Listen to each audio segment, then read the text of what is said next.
I want to bring in Senator Rand Paul, Republican from Kentucky. He's on the Foreign Relations Committee as well. Senator, welcome. Good morning. Glad to be with you. So you heard the Secretary of State break news this morning that the evidence, the intelligence suggests now this was a sarin gas attack at the hands of the Assad government. The Secretary is saying, as he just did, the case is building and will continue to build. Is that enough for you to now vote to authorize the president to use force? No, and I think it's a mistake to get involved in the Syrian civil war. And what I would ask John Kerry is, he's famous for saying, how can you ask a man to be the last one to die for a mistake? I would ask John Kerry, how can you ask a man to be the first one to die for a mistake? I would ask John Kerry, do you think that it's less likely or more likely that chemical weapons will be used again if we bomb Assad? I'll ask him if it's more likely or less likely that we'll have more refugees in Jordan or that Israel might suffer attack. I think all of the bad things you can imagine are all more likely if we get involved in the Syrian civil war. It's interesting because Secretary Kerry was pretty blunt, and I've got his remarks right here, talking about what you and your colleagues will do in the Senate and the House. He said, I don't believe my former colleagues in the United States Senate and the House will turn their back on our interests, on the credibility of our country, on the norm with respect to the enforcement of the prohibition against the use of chemical weapons, which has been in place since 1925. So you speak about the bad things that will happen. He says for you and others not to authorize force is really hurtful to U.S. credibility. Well, the one thing I would say that I'm proud of the president for is that he's coming to Congress in a constitutional manner and asking for our authorization. That's what he ran on. His policy was that no president should unilaterally go to war without congressional authority, and I'm proud that he's sticking by it. But you asked John Kerry whether or not he'll stick by the decision of Congress, and I believe he waffled on that and wobbled and wasn't exactly concrete that they would. But absolutely, if Congress votes this down, we should not be involved in the Syrian war. And I think it's at least 50-50 whether the House will vote down involvement in the Syrian war. You think it's 50-50? It's that close? You don't think that this is a compelling case that's been made and that Congress will follow suit? In the House, I think the Senate will rubber stamp what he wants, but I think the House will be much closer vote.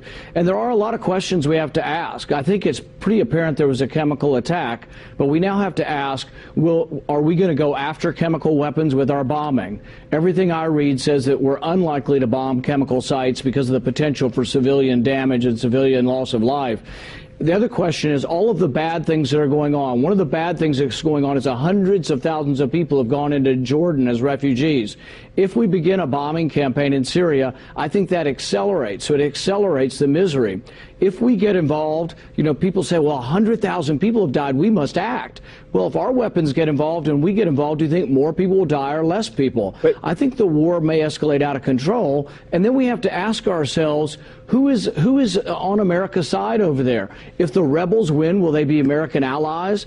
Assad's definitely not an American ally, but I'm not convinced anybody on the Islamic side, the Islamic rebels, will be American allies. It seems to me, Senator, that what the president is saying in this drafted resolution that he'd like Congress to authorize, that the United States must draw a line at the use of chemical weapons, any weapons of mass destruction in war, that you simply cannot allow it, and that if we strike Assad and he uses them again, I heard Secretary Kerry say that the United States might strike Assad again if he uses the weapons. Why not draw that line in the sand, as the president wants you to, and say, we can't allow WMD to be used? I think the line in the sand should be that America gets involved when American interests are threatened. I don't see American interests involved on either side of this Syrian war. I see Assad, who has protected Christians for a number of decades, and then I see the Islamic rebels on the other side who have been attacking Christians. I see al-Qaeda on one side, the side we would go in to support, and I see it to be murky, and I don't see a clear-cut American interest. I don't see either party that is victorious, if either party is victorious, being an American ally.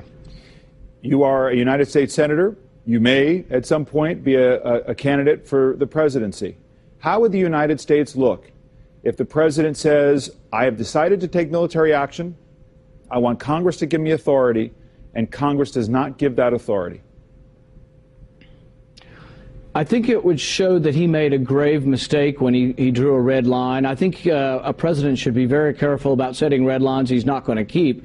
But then again, when you set a red line that was not a good idea in the beginning with, and now you're going to adhere to it or try to show your machismo, I think then you're trying to save face and really adding bad policy to bad policy. Your colleagues in the Senate, like Senator McCain and Senator Graham, you've tangled with them on some of these matters before. They've made it very clear that the only resolution that they would support must go farther.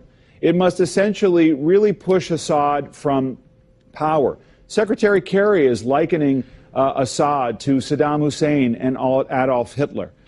You don't see a vital American interest despite those arguments. No, but I think they make an interesting and a valid point. If we're going to launch cruise missiles and it's not going to affect the outcome, basically what they're pushing for, and my interpretation of the current Obama administration's policy, is they want to fight for stalemate, then they want a negotiated settlement. They think that Assad has the upper hand now. They want to balance it out. But what I've told them is I'm not sending my son, your son, or anybody else's son to fight for stalemate. You know, when we fight when we have to, but I see things in a very personal basis. You know, I see a young John Kerry who went to war, and I wish he remembered more of how awful war is and that it shouldn't be a desired outcome. Neither are chemical weapons, and they should absolutely be condemned. But I think the failure of the Obama administration has been we haven't engaged the Russians enough or the Chinese enough on this, and I think they were engaged. I think there's a possibility Assad could already be gone.